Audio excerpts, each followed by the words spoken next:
কেন নেতা পথভ্রষ্ট হয়ে গেলে জাতিও কি হয়ে যায়, পথভ্রষ্ট হয়ে যায়। নেতা পথভ্রষ্ট হয়ে গেলে সে নিজেও ধ্বংস হয়, জাতিকেও ধ্বংস হয়। হাদিস শরীফের মধ্যে আছে রাসূল করিম সাল্লাল্লাহু আলাইহি ওয়াসাল্লাম বলেছেন, শেষ জামানায় কওমের নেতা হবে মূর্খ, কওমের নেতা হবে পথভ্রষ্ট, বা দল্লু ওয়া আদল্লু। নেতা নিজেও ধ্বংস হবে, সে জাতিকেও ধ্বংস করে ছাড়বে। আমাদের নেতারা আমাদের সমাজে নেতা হয়, সংসদে দায়িত্ব বা এমপি হয়, মন্ত্রী হয়, কোন ধরনের পথভ্রষ্ট হয়। সংসদে দায়িত্ব পায় নর্তকী, সংসদে দায়িত্ব পায় নাস্তিক, সংসদে এমপি মন্ত্রীর দায়িত্ব পায় মদখোর, গাঁজাখোর, ইয়াবাখোর, ফেন্সিডিলখোর। সংসদের দায়িত্ব পায় দুর্নীতিবাজ, ফাঁকিবাজ। সংসদের দায়িত্ব পায় মানুষের মান লুটে খায়, সন্ত্রাসী করে, গুন্ডা, বদমাশ। এরা পায় সংসদের দায়িত্ব, তারা পায় এলাকার দায়িত্ব, তারা পায় পাড়া মহল্লার দায়িত্ব। আর জনগণও চায়, তারাও চায় এলাকার মধ্যে যে বেশি সন্ত্রাস, যদি সে আমাদের নেতা হতো, এলাকার মধ্যে সব থেকে বড় ধোঁকাবাজ সে যদি আমাদের নেতা হতো। ভালো মানুষকে নেতৃত্ব দিতে চায় না, উলামায়ে ইকরামকে নেতৃত্ব দিতে চায় না, উলামায়ে ইকরামকে মানতে চায় না, উলামায়ে ইকরাম রাষ্ট্র পরিচালনা করুক এটা সাধারণ জনগণ মানতে চায় না, উলামায়ে ইকরাম রাষ্ট্রের ব্যবস্থা গ্রহণ করুক এটা সাধারণ মানুষ চায় না। সাধারণ মানুষ চায় কাকে এমপি বানাবে, এলাকার মধ্যে সবথেকে দুর্নীতিবাজ যে তাকে। কোথায় ডিসিআর সম্পত্তি আছে, কোথায় খাস জমি আছে, কোথায় জমি একটু ভেলানো আছে, কোথায় জমি দলিল পাওয়া যাচ্ছে না, চেয়ারম্যান, মেম্বার, এমপি তারা ওগুলো লুটে লুটে খায়। সেই সমস্ত মানুষদেরকে আবার জনগণ ঘুরে ফিরে তাদেরকে ভোট দিয়ে তাদেরকে আবার দায়িত্ব দেওয়া হয়। জনগণ পথভ্রষ্ট মানুষকে দায়িত্ব দিতে চায়, উলামায়ে ইকরামকে দায়িত্ব দিতে চায় না। বরঞ্চ উলামায়ে ইকরাম যদি রাষ্ট্র পরিচালনা করে, উলামায়ে ইকরাম যদি রাষ্ট্রের দায়িত্ব গ্রহণ করে, উলামায়ে ইকরামের মধ্যে সাহাবী ওয়ালা সিফাত আছে, উলামায়ে ইকরামের মধ্যে নবী ওয়ালা সিফাত আছে। উলামায়ে ইকরাম দুর্নীতিবাজ হতে পারে না, উলামায়ে ইকরাম ফাঁকিবাজ হতে পারে না, উলামায়ে ইকরাম মানুষের খাম্বা খাইতে পারে না, উলামায়ে ইকরাম ওই কাঠ, চাউলের কাঠ এগুলো খেতে পারে না। উলামায়ে ইকরামের দায়িত্ব রাষ্ট্র জাতির খেদমত করা। রাসূল করিম সাল্লাল্লাহু আলাইহি ওয়াসাল্লাম বলেন, আমি সবথেকে ভয় করি আমার উম্মতের নেতারা পথভ্রষ্ট হয়ে যাবে। আমার উম্মতের নেতারা যখন পথভ্রষ্ট হয়ে যাবে, সে নিজেও ধ্বংস হবে, জাতিকেও ধ্বংস করে ছাড়বে। উম্মতের নেতারা ধ্বংস হলে, গুমরা হলে জাতি কেমনে ধ্বংস হয়? এই যে একটা সিজন আমাদের সমাজে যে আসতেছে, যেই সমাজে এক শ্রেণীর নেতারা পদির লোভে, গদির লোভে, সম্পদের লোভে, চেয়ারের লোভে তারা উম্মতকে বলতে চায় ধর্মযাত্রার উৎসব সবার। বলে কি বলে না? ধর্মযাত্রা উৎসব সবার। উম্মতের নেতারা এই স্লোগান দেয়, কারণ কি? কিসের জন্য? ইসলামের জন্য না, না তার গদির জন্য, তার সম্মানের জন্য, তার পদের জন্য। সে বলে ধর্মযাত্রা উৎসব সবার। এই ধর্মযাত্রা উৎসব সবার এটা একটা কুফরি বক্তব্য। এই বক্তব্য যে দেয় তার ঈমান থাকে না, কিন্তু তারপরেও উম্মতের নেতারা এই বক্তব্য দেয়। রাসূল বলেন, আমি ভয় করি যে আমার উম্মতের লিডাররা তারা যেন পথভ্রষ্ট না হয়ে যায়। কেন? তারা পথভ্রষ্ট হয়ে গেলে জাতিকে তারা পথভ্রষ্ট করে ছাড়বে। আর উম্মতের লিডাররা যখন এরকম পথভ্রষ্ট হয়ে যায়, তখন উম্মতও কেমনে ধ্বংস হয়? রাসূল করিম সাল্লাল্লাহু আলাইহি ওয়াসাল্লাম ওই হাদিসের সাথেই বলেন, ওয়াসাতা'বুদু ক্বাবাইলু মিন উম্মতি আল্লাহ ওয়াসান। রাসূল বলেন, আমার উম্মতের নেতারা হবে পথভ্রষ্ট, আমার উম্মতের কিছু কিছু মানুষ তারা মূর্তি পূজা শুরু করে দেবে। ওয়াসাতা'বুদু ক্বাবাইলু মিন উম্মতি আল-আওসান, আমার উম্মতের কিছু কিছু মানুষ আছে মূর্তি পূজা করবে। ওয়াকাবাইলু মিন উম্মতি বিল মুশরিকিন, আর কিছু কিছু উম্মত আছে যারা মুশরিকদের সাথে তালে তাল দেবে। বাস্তব অবস্থা বর্তমান এমন, উম্মতের মধ্যে কিছু কিছু উম্মত আছে মূর্তি পূজা করে, করে কি করে না? উম্মতের মধ্যে কিছু কিছু উম্মত আছে মূর্তি পূজা করে, তার যখন সুযোগ পায় তখন সে করে। এই যে সামনে একটা পরিবেশ আসতেছে, বিধর্মীদের ধর্মীয় অনুষ্ঠান আছে না নাই? বিধর্মীদের ধর্মীয় অনুষ্ঠান আছে না? এই বিধর্মীদের ধর্মীয় অনুষ্ঠান, এই অনুষ্ঠান তাদের না মুসলমানদের? আরো জোরে বলেন, কাদের? তাদের না মুসলমানদের? মুসলমানদের তো না, এটা তাদের অনুষ্ঠান। তাদের অনুষ্ঠানে মুসলমান যায় কি যায় না?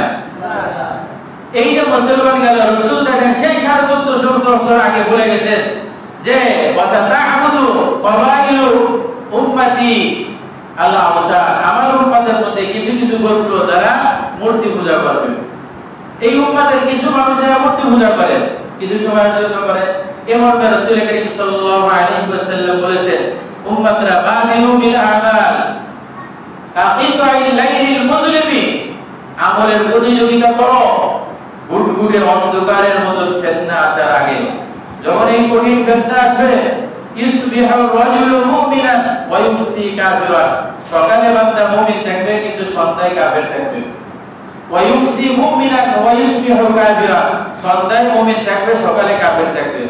এজন্যই তো দেখা যায় সকালবেলায় ঘোষণা আছে আমি তাহাজ্জুদ ছাড়ি না, সন্ধ্যাবেলায় ঘোষণা আছে ধর্ম যার উৎসব সবার, বলেন নাউজুবিল্লাহ। রাসূল একথা বলেছেন আমার উম্মতের এমন একটা অবস্থা আসবে, সকালে মুমিন থাকবে সন্ধ্যায় কাফির হয়ে যাবে, সন্ধ্যায় যে মুমিন থাকবে সে সকালে কি হয়ে যাবে? কাফির হয়ে যাবে। ইয়াবিউ দীনাহু বিআরজিদ দুনিয়া, রাসূল বলেন দ্বীনকে বিক্রি করে দেবে দুনিয়ার কারণে। যে সমস্ত লেখারা এই ঘোষণা দেয় ধর্ম যার উৎসব সবার, তারা এটা করে কেন? তারা দুনিয়া কিনে নেয় দ্বীন বিক্রি করে।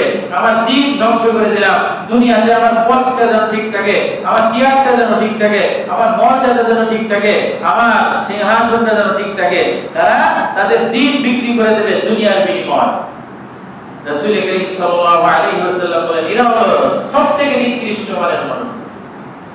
রাসূল করিম সাল্লাল্লাহু আলাইহি ওয়াসাল্লাম ইবনে মাজাহ হাদিসের মধ্যে বলেন আমার উম্মতের মধ্যে আমি সবথেকে ভয় করি উম্মতের লিডাররা হবে পথভ্রষ্ট। 2 নম্বর আমার উম্মতের মনে করো গোত্র আছে তারা কি করবে? মূর্তি পূজা শুরু করবে।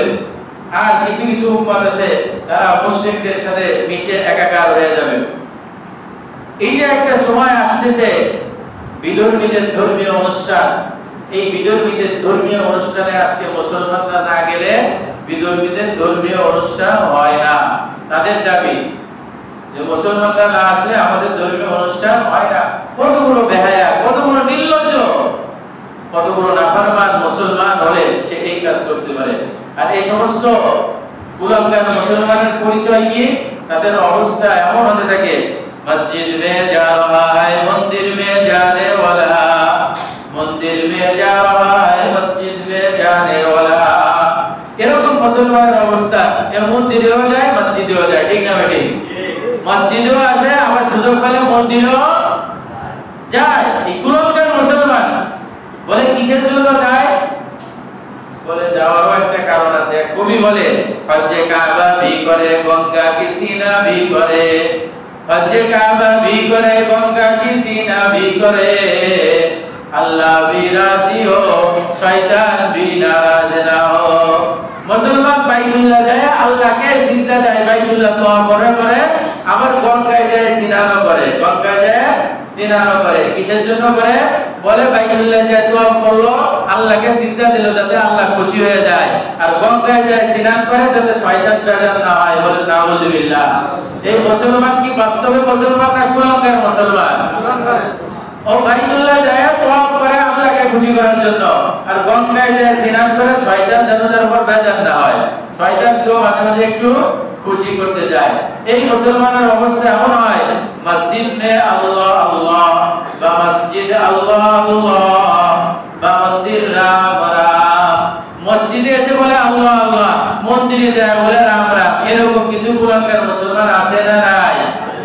রাসূল করিম সাল্লাল্লাহু আলাইহি ওয়াসাল্লাম এদের সম্পর্কে বলেছে আমার উম্মতের মধ্যে কিছু কিছু উম্মত এমন হবে সেই জামানায় তারা মূর্তি পূজা করবে, আর কিছু কিছু উম্মত তারা মুশরিকদের সাথে মিলে একাকার হয়ে যাবে। এজন্য সামনে একটা পরিবেশ আসতেছে, বিধর্মীদের একটা ধর্মীয় অনুষ্ঠান আসতেছে।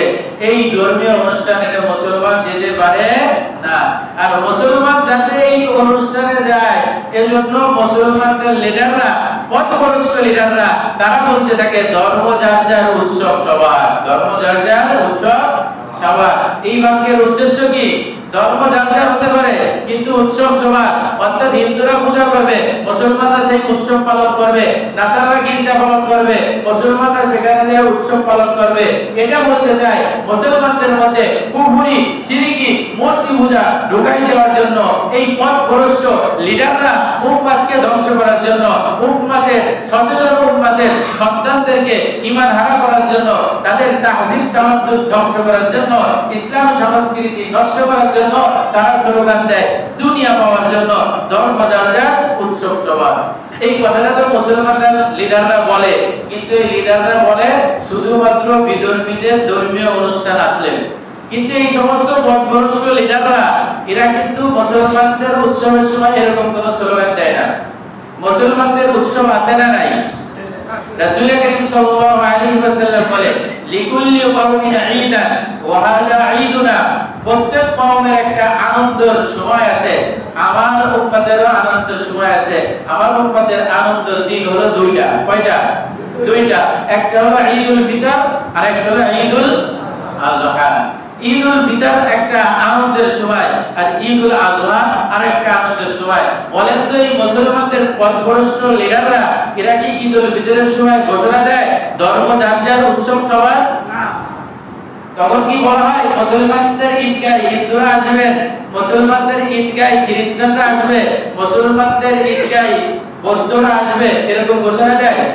দেয় না। মুসলমানদের আরেকটা উৎসবের দিন হলো কুরবানির ঈদ, যেখানে মুসলমান গরু জবাই দিয়ে কুরবানি করে, কুরবানির গোশত নিজে খাওয়ার মাধ্যমে, বিলানোর মাধ্যমে আল্লাহ তাআলা সন্তুষ্টি অর্জন করে। এই ঈদের নাম হলো কুরবানির ঈদ। এই কুরবানির ঈদে তখন মুসলমানদের এই পথভ্রষ্ট লিডাররা এটা ঘোষণা দেয় ধর্ম যার যার উৎসব সবার। একথা বলে যে হিন্দুরাও কুরবানির সাথে শরীক হবা, ইহুদিরাও কুরবানির সাথে শরীক হবা, খ্রিস্টানরাও এই কুরবানির সাথে শরীক হবা, এই ঘোষণা তখন দেয় না। তা না হলে আজকে মুসলমানদের যে সমস্ত অনুষ্ঠান আছে, সেই সমস্ত অনুষ্ঠানে মুসলমানদের ঈদুল ফিতর আছে, কোন হিন্দু বৌদ্ধ আসে? কি বলেন, আসে? না। মুসলমানদের কুরবানি ঈদুল আযহা কোন হিন্দু বৌদ্ধ খ্রিস্টান আছে? না। মুসলমানদের শবে বরাত একটা ধর্মীয় অনুষ্ঠান, বিধর্মীরা আছে? না। মুসলমানদের শবে কদর একটা ধর্মীয় অনুষ্ঠান, বিধর্মীরা আসে? না। আসে না। বিধর্মীরা কি মনে করে? এটা মুসলমানদের উৎসব, এটা মুসলমানদের উৎসব। তারা মনে করলো এটা মুসলমানদের উৎসব, এই উৎসবে আমাদের যাওয়া যাবে না। আর মুসলমানের লিডাররা, পথভ্রষ্ট লিডাররা আর কুলাঙ্গার মুসলমানরা, তাদের কি হলো? তাদের লজ্জা শরমের কোথায় যায় দাঁড়ালো? তারা এই বলে তাদের ধর্মীয় অনুষ্ঠান ধর্ম যার যার উৎসব সবার, অর্থাৎ তারা তাদের অনুষ্ঠান পালন করবে, উৎসব আমরা করতে বললো। কোন হিন্দু এই কথা বলে না ঈদুল ফিতর আমাদের উৎসব, কোন হিন্দু এই কথা বলে না ঈদুল আযহা আমাদের উৎসব, কোন হিন্দু এই কথা বলে না শবে বরাত আমাদের উৎসব, কোন হিন্দু এই কথা বলে না শবে কদর আমাদের উৎসব। বরং তারা বলে এটা মুসলমানদের উৎসব, এটা আমাদের উৎসব না। এর বিপরীতে কোন মুসলমান সে বলে এটা তার উৎসব, এটা আমার উৎসব। বলেন নাউযুবিল্লাহ। আল্লাহ রাব্বুল আলামিন কোরআনে কারীমের মধ্যে বলেন ইন্নাদ-দীনা ইনদাল্লাহিল ইসলাম। আল্লাহ তাআলার কাছে একমাত্র মনোনীত ধর্ম হলো ইসলাম। আল্লাহ তাআলার কাছে একমাত্র মনোনীত ধর্ম কি? ইসলাম। ইসলাম ছাড়া কোন ধর্ম আল্লাহ তাআলার কাছে গ্রহণ নয়। আল্লাহ রাব্বুল আলামিন বলেন ওয়া মাইয়াবতাগি গায়রাল ইসলামি দীনান ফালা ইউকবালা মিনহু। ইসলাম ছাড়া অন্য কোন ধর্ম যদি কেউ গ্রহণ করে, নট এলাও, এটা গ্রহণ করা হবে না। ইসলাম ছাড়া কোন ধর্ম গ্রহণ করা হবে না। তাহলে বোঝা গেল একমাত্র আল্লাহ তাআলার কাছে মনোনীত ধর্ম কি? আরো জোরে বলেন কি? ইসলাম। একমাত্র ধর্ম ইসলাম গ্রহণ করার পরেও এই মুসলমানদের মধ্যে কিছু সংখ্যক মানুষ বিধর্মীদের ধর্মীয় অনুষ্ঠানে যায় কি যায় না? কিসের জন্য যায়? কিছু মানুষ আছে তারা বলতে চায় আমাদের ধর্ম যেমন সঠিক তাদের ধর্ম সঠিক। এটা আছে ওই পথভ্রষ্ট লিডার। এই পথভ্রষ্ট লিডারদের যাদের সম্পর্কে রাসূল বলেছেন ওয়া ইন্না মিম্মা আতাখাওয়াফু আলা উম্মতি আইমাতাল মুদিল্লিন, আমি আমার উম্মতের ব্যাপারে ভয় করি যে আমার উম্মতের লিডাররা পথভ্রষ্ট না হয়ে যায়। ঠিক এই পথভ্রষ্ট লিডাররা তারা জাতিকে বোঝানোর চেষ্টা করে, তারা জাতিকে বিধর্মীদের রীতিনীতি অবলম্বন করার জন্য তারা বলতে চায় যে আমাদের ধর্ম যেমন সঠিক তাদের ধর্মও সঠিক। বলেন নাউজুবিল্লাহ। আমাদের ধর্ম যেমন সঠিক তাদের ধর্মও কি সঠিক। আরেকটু আগ বাড়ায় এই পথভ্রষ্ট লিডাররা কোরআনের অপব্যবহার ব্যাখ্যা করে। তারা বলে লাকুম দীনুকুম ওয়ালিয়া দীন, লাকুম দীনুকুম ওয়ালিয়া দীন। আমাদের ধর্ম যেমন ঠিক তাদের ধর্মও ঠিক। বলেন নাউজুবিল্লাহ। এই যে ব্যাখ্যা করলো, এই ব্যাখ্যাটাও কোরআন হাদিস বদল করে না, পথভ্রষ্ট নিজে গুমরাহ জাতিকেও গুমরাহ করে। কোরআন বোঝার জন্য তার ন্যূনতম ইলম থাকা লাগবে, কোনো ইলম নাই, শুধুমাত্র এই পদের লোভে আর গদির লোভে কোরআনের অপব্যাখ্যা করে। আর পরে যে সাধারণ ব্যক্তি তা না, একদম দেশের উচ্চ পদস্থ লোকের থেকে নিয়ে পাতি নেতা পর্যন্ত একই কথা বলে, শুধুমাত্র তার চেয়ারের গদিটা ঠিক রাখার জন্য। আর কোরআন যে দলিল দেয় লাকুম দীনুকুম ওয়ালিয়া দীন, তার ধর্ম সঠিক আমার ধর্ম সঠিক। নাউজুবিল্লাহ। কোরআনের মধ্যে আল্লাহ তাআলা এই কথা বলেননি। এই আয়াতের অন্য আয়াত ব্যাখ্যা করেছেন আল্লাহ রাব্বুল আলামিন। অন্য আয়াতের মধ্যে বলেন লানা আমালুনা ওয়া লাকুম আমালুকুম, আমাদের আমলের কর্মফল আমরা পাবো, তোমাদের আমলের কর্মফল তোমরা পাবা। সূরা কাফিরুনের এই আয়াতের শানে নজুল হলো মক্কার বড় বড় কাফির লিডাররা রাসূল করিম সাল্লাল্লাহু আলাইহি ওয়াসাল্লামের কাছে এসে বলল, মুহাম্মদ তোমার যদি অর্থ সম্পদ লাগে যা চাও আমরা তোমাকে তাই দেব, তুমি এটা আমাদের কাছে ছেড়ে দাও। দুই নম্বর, তুমি যদি মক্কার সবথেকে বড় সুদর্শন সুন্দরী রানী চাও, নারী চাও, আমরা তাই তোমাকে ব্যবস্থা করে দেব। আর তা যদি না হয় তাহলে তুমি শোনো, আমরা একটা শান্তির প্রস্তাব দিই। কাফেররা শান্তির প্রস্তাব দিচ্ছে, কি বলে? 1 বছর তুমি আমার দেবতার উপাসনা করবা, আর 1 বছর আমরা তোমার আল্লাহর উপাসনা করব। এটা তার প্রস্তাব দিল যে 1 বছর আমরা তোমাদের আল্লাহর উপাসনা করব, আর 1 বছর তোমরা আমাদের দেবতার উপাসনা করব। আল্লাহ রাব্বুল আলামিন এই মর্মে কোরআনের এই সূরা কাফিরুন নাযিল করেছেন। কুল ইয়া আইয়ুহাল কাফিরুন, রাসূল আপনি বলে দেন হে কাফির সম্প্রদায়, লা আ'বুদু মা তা'বুদুন, তোমরা যার ইবাদত করো আমি তার ইবাদত করি না, আর আমি যার ইবাদত করি তোমরাও তার ইবাদত করো না। তোমরা যে শান্তির চুক্তি নিয়ে আসছো, 1 বছর আমি তোমাদের দেবতার পূজা করব, আর 1 বছর তুমি আমার আল্লাহর পূজা করবা। 1 বছর তো দূরের কথা, 1 সেকেন্ডের জন্য আমার জন্য গায়রুল্লাহর পূজা করা সম্ভব নয়। এই আয়াতের শেষে আল্লাহ তাআলা বলেন লাকুম দীনুকুম ওয়ালিয়া দীন, তোমাদের ধর্মের ফলাফল তোমাদের জন্য, আমাদের ধর্মের ফলাফল আমাদের জন্য। আমাদের ধর্মের কারণে আমরা জান্নাতে যাব, তোমাদের ধর্মের কারণে তোমরা জাহান্নামে যাবা। আমাদের ধর্মের কারণে আমরা কিয়ামতে শান্তি পাবো, তোমাদের ধর্মের কারণে তোমরা কিয়ামতে অশান্তি পাবা, জাহান্নামে যাবা। আল্লাহ তাআলা এই মর্মে আয়াত নাযিল করেছেন লাকুম দীনুকুম ওয়ালিয়া দীন। আর এই পথভ্রষ্ট লিডাররা তারা কি বলে? তাদের দিনও সঠিক, তাদের ধর্মও সঠিক, আমাদের ধর্মও সঠিক। বলেন নাউজুবিল্লাহ। এটা যদি কোন মুসলমানের দিলের বিশ্বাস হয় আমাদের ধর্ম যেমন সঠিক তাদের ধর্মও সঠিক, তাহলে তার এই বক্তব্য ডাইরেক্ট কোরআন বিরোধী। কি বিরোধী? আল্লাহ তাআলা বলেন ইন্না দীনা ইনদাল্লাহিল ইসলাম, আল্লাহ তাআলার কাছে অনলি ওয়ান, একমাত্র গ্যারান্টেড ধর্ম হলো ইসলাম। আর বান্দা কি বলে? আমাদেরটাও সঠিক তাদেরটাও কি সঠিক। এই পথভ্রষ্ট লিডারের বক্তব্য আল্লাহর বিপক্ষে, কোরআনের বিপক্ষে, রাসূলের বিপক্ষে, হাদিসের বিপক্ষে। এজন্য এই লিডারের আর ঈমান থাকার কোনো সুযোগ নাই। তাহলে কিছু কিছু মানুষ তারা বিধর্মীদের ধর্মীয় অনুষ্ঠানে যায় কিসের জন্য?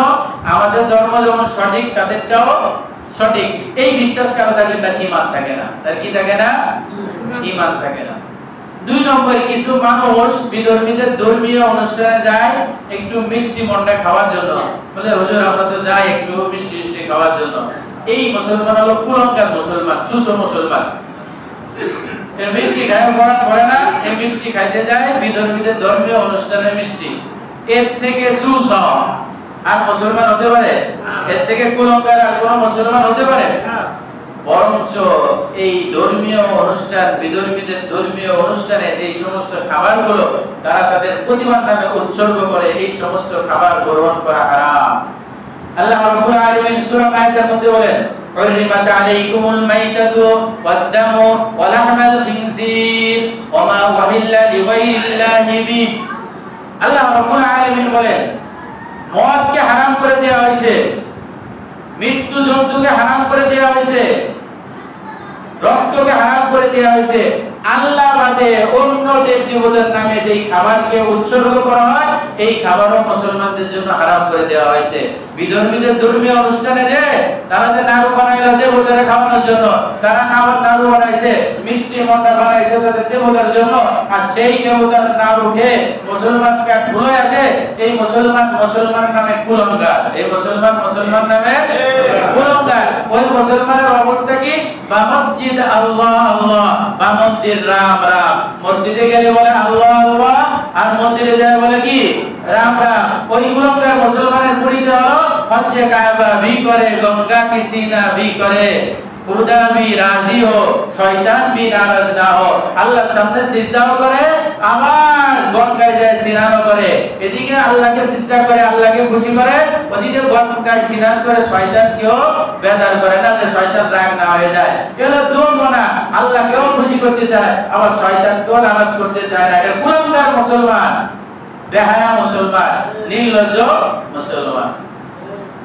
এই মুসলমানের মধ্যে আরেক শ্রেণীর মুসলমান আছে, তারা এই বিধর্মীদের ধর্মীয় অনুষ্ঠান আসলে তারা বলে আমরা তো একটু যাই সহমর্মিতা দেখানোর জন্য আর সামাজিকতা রক্ষা করার জন্য।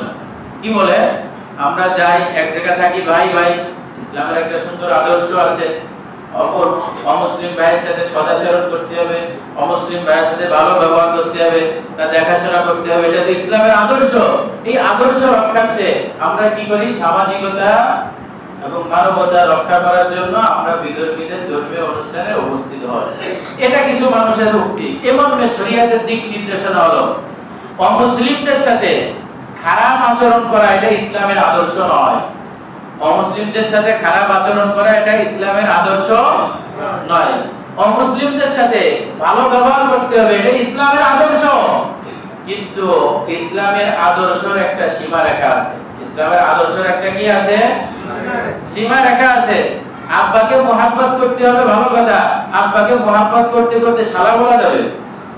বাপরে যদি মোহাব্বত করতে করতে কি বলে? শালা। এটাকে তাকে সম্মান দেওয়া হলো না অপমান করা হলো? বাপরে বলে শালা, বিটা শালা, বেরো ঘরের থেকে। এটা সম্মান না অপমান? অপমান। মোহাব্বত করা যাবে, কিন্তু মোহাব্বতের একটা সীমা রেখা আছে। অমুসলিমদের সাথে সদাচরণ করতে হবে, ভালো ব্যবহার করতে হবে, সহমর্মিতা দেখাতে হবে, কিন্তু তারও একটা সীমা রেখা আছে। তার সীমা রেখাটা কি? তার সীমা রেখাটা হলো অমুসলিমদের ধর্মীয় অনুষ্ঠানে যাওয়া যাবে না।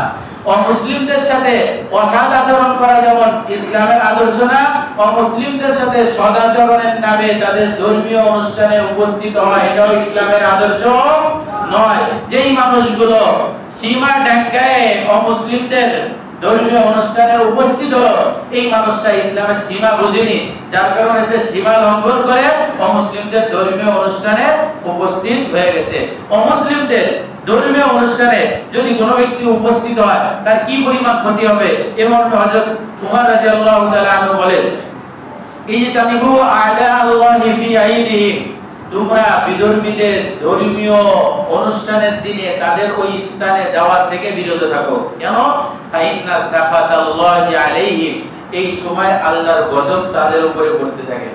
ও মুসলিমদের ধর্মীয় অনুষ্ঠান যেখানে হয়, আল্লাহর সাথে যেখানে শিরিক করা হয়, আল্লাহর সাথে যেখানে কুফরি করা হয়, ওই স্থানে তাদের এই উৎসবের সময় আল্লাহ তাআলার গজব করে। আল্লাহ কি করে? গজব করে। আর আল্লাহ তাআলার গজব যখন পড়ে ওই সময় তোমরা কি করো না? ওই স্থানে যেও না, কেন? তাহলে তোমরাও কি হয়ে যাবে? গজবের অন্তর্ভুক্ত হয়ে যাবে। আর আজকে তো মুসলমানরা তাদের সহযোগিতা করে। এমন না, হযরত আব্দুল্লাহ ইবনে আমর রাদিয়াল্লাহু তাআলা আনহু বলেন, মান মাওয়া বি বিলাদিল আআজিমি, যদি কোনো ব্যক্তি অমুসলমানদের ধর্মীয় অনুষ্ঠানের পাশ দিয়ে যাচ্ছে, ওয়াজআ নাইরুজাহু ওয়া মেহেরজানাহু, আর তাদের নাইরুজ বড় বড় মেলা হতো ইরানে, ইসলাম আসার আগে বড় বড় মেলা হতো, তাদের উৎসব হতো। নববর্ষের দিনকে নাইরুজ বলা হতো। মেহেরজান তাদের একটা উৎসবের দিন, যখন দিন রাত সমান হয়ে যায় তারা উৎসব পালন করে।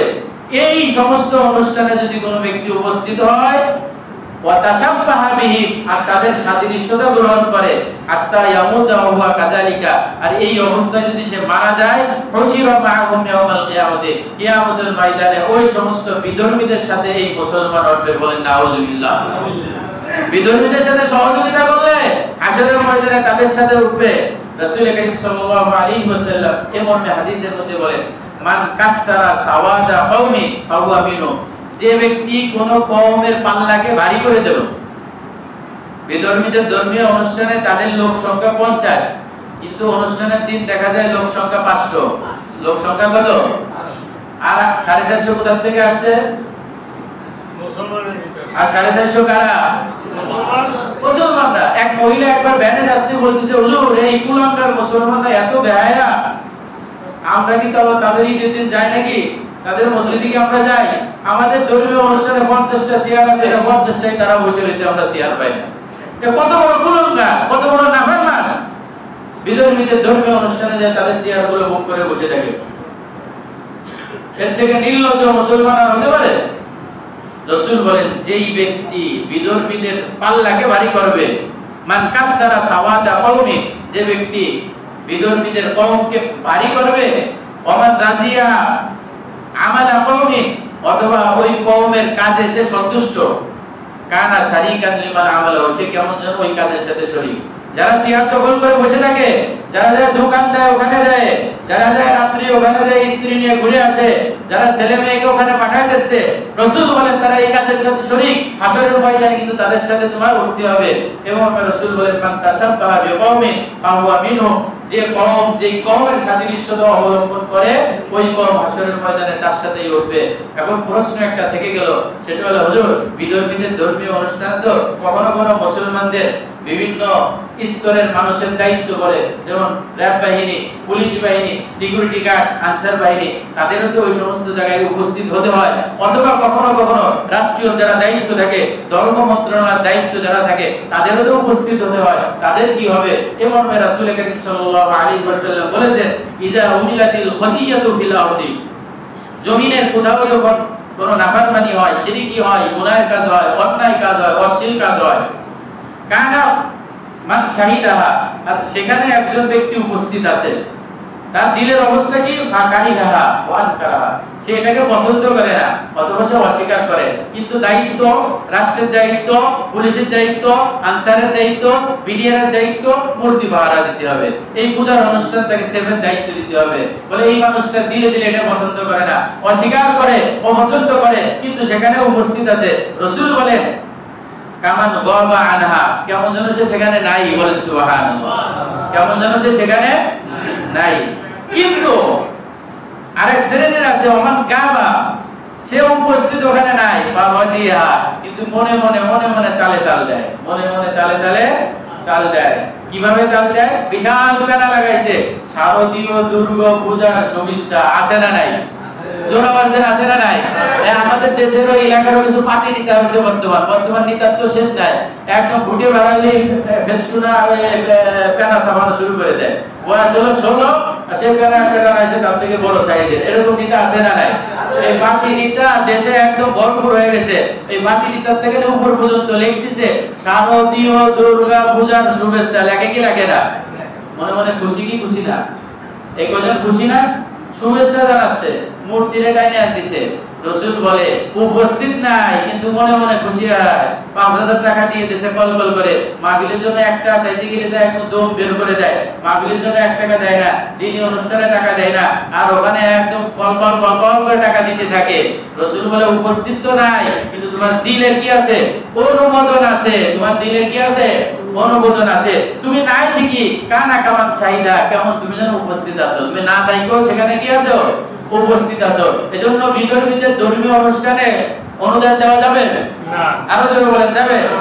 শরীক হওয়া যাবে না, ছেলেকে পাঠানো যাবে না, মেয়েকে পাঠানো যাবে না, নাড়ু খাওয়া যাবে না, লাড্ডু খাওয়া যাবে না, ওখানে তবরক খাওয়া যাবে না, জিলাপি খাওয়া যাবে, ওখান থেকে জামা প্যান্ট কিনা যাবে, টমটমে কিনে নাতি ভুতাদের দেওয়া যাবে, বিলকুল কিছু করা যাবে না। আজকে মুসলমানের মধ্যে এই শুরু হলে টমটম কিনে দেয়, আপনার হালাল টাকা দিয়ে আপনি কিনে দিলেন, বিধর্মীদের ধর্মীয় অনুষ্ঠানে আল্লাহর কাছে হিসাব দিয়ে নবীর সামনে দাঁড়ায় দেখেন কেমন লাগে, লজ্জা শরম লাগে না? এজন্য কবি বলে, দিন কি সূরজ ডুব রহি है हम लोगों के सामने रोज माहशर किया जवाब देंगे मुस्तफा के सामने। ওহুদের যুদ্ধে রাসূল দান শহীদ করলেন, তায়েফের ময়দানে মার খাইলেন, এই রক্ত ঝরানো দ্বীনের সূর্যকে আজকে উম্মতের সামনে বিলীন হয়ে যাচ্ছে। আজকে মুসলমানের বাচ্চা মুসলমান, মুসলমানের সন্তান মুসলমান আজকে বিধর্মীদের ধর্মীয় অনুষ্ঠানে যায়, সেখানে সহযোগিতা করে, সেখানে অনুদান দেয়। দ্বীনের এই সূর্য আমাদের সামনে আজকে ডুবে যাচ্ছে। क्या जवाब दिल के मुस्तफा के सामने, रसूलेर सामने কি জবাব দিবা মুসলমান? রসূল তো এজন্য তো তার রক্ত এই জমিনে ঝরাননি, এজন্য তো দান শহীদ করেননি। এজন্য বিধর্মীদের ধর্মীয় অনুষ্ঠান তারা করবে, আমাদের যাদের সেভের দায়িত্ব আছে তারা সেভ রাখবে, হেফাজত করবে, কিন্তু সেই অনুষ্ঠান আমাদের নয়, সেই অনুষ্ঠান আমাদের নয়। বরং আমাদের স্লোগান হবে ধর্ম যার যার, উৎসব তার তার। বলেন তো, ধর্ম যার যার, উৎসব তার তার, দেশ সবার। দেশ কি? আমাদের দেশে হিন্দু আছে, খ্রিস্টান আছে, বিধর্মী আছে, পৌত্তলিক আছে, বৌদ্ধ আছে, সবার এই দেশ, তারা সবাই আমাদের ভাই ভাই, কিন্তু ধর্ম যার যার, উৎসব তার তার, দেশ কি? সবার। আমরা বিধর্মীদের সাথে খারাপ আচরণ করব না, কিন্তু সদাচরণের নামে তাদের ধর্মীয় অনুষ্ঠানেও উপস্থিত হব না। আল্লাহ তাআলা আমাদেরকে তৌফিক দান করুন।